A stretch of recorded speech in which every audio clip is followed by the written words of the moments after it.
Welcome to Samba Samba. Enjoy the video. You begin by confirming hardware and driver compatibility, because incompatible drivers cause boot failures.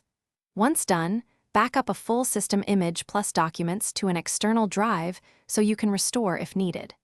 Next, download the official Windows 10 ISO and create a bootable USB using a reliable tool, making sure the USB is at least 8 GB.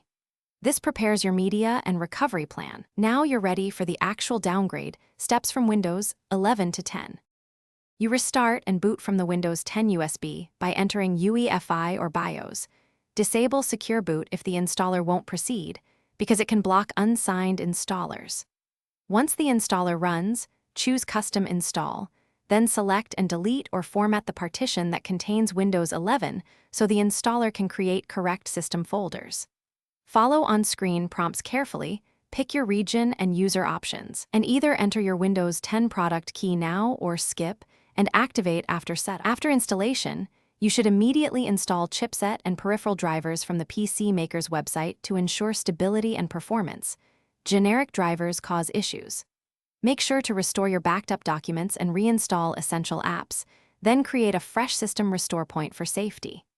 If something goes wrong, try toggling Legacy Boot or Secure Boot, reflash BIOS, or boot the USB recovery media to run automatic repair. These steps fix common boot and driver errors so you can get your system back to working order.